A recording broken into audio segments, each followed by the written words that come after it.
I'd like to thank you for tuning in once again.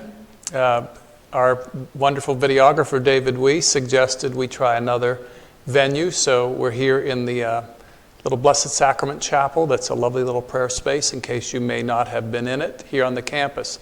And David suggested we might be able to give you a bit of a tour of the campus over the next couple of recording sessions, and it'll depend on the weather. It's a rainy day today as we record this. I'd also like to thank you for having continued to make donations, and thanks to those who are now contributing electronically, which is a huge help on a whole lot of levels. We desperately do need your help. If you have lost your job and are unable to contribute, do not feel guilty and ignore any of these pleas that you hear from me or others about giving. You can make your contribution with prayer, which is every bit, if not more important, obviously, than the contributions financially. I do have a few more lessons that I've learned from COVID-19. For example, I said to Alexa yesterday, "What's the weather going to be this weekend?" Alexa said, "It doesn't matter because you're not going anywhere." Day 21 at home, your dog looks at you and says, "See, this is why I chew the furniture." I want to make an announcement to all the families. Monday is National Homeschool Tornado Drill. You can lock your kids in the basement until you give the all clear. You're welcome.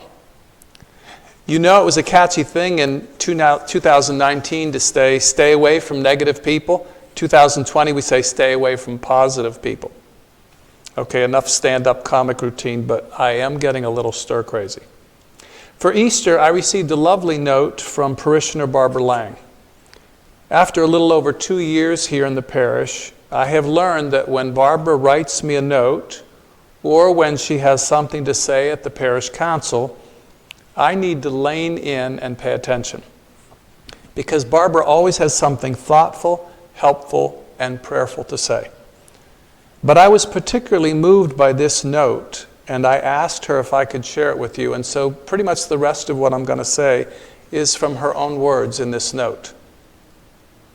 The inability to reach out and to be with one another in communion, especially now, is so painful. In some ways, though, the fact that we cannot gather gives us many reasons to stop and think more deeply about our faith, what we truly believe, or what our faith really means to us, how we might respond to the way God is calling to us now in our lives, and what our relationship is to one another as a family of believers, and also as brothers and sisters in the larger world.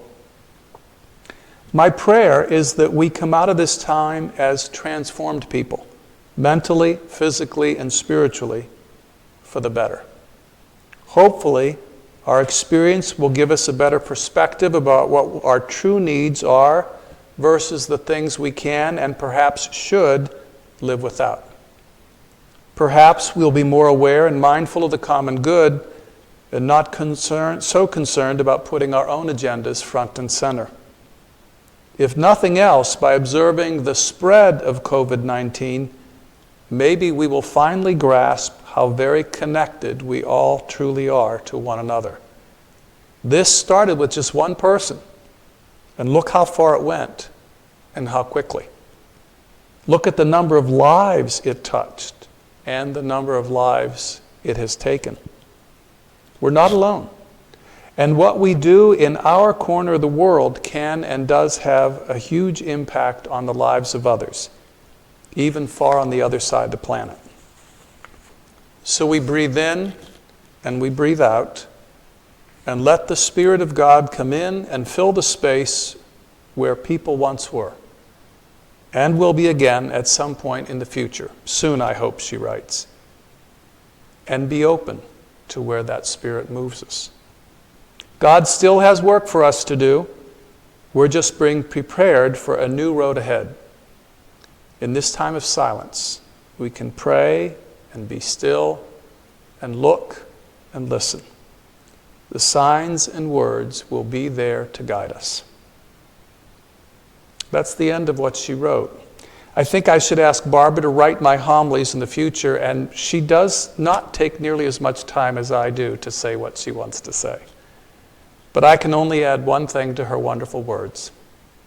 Amen.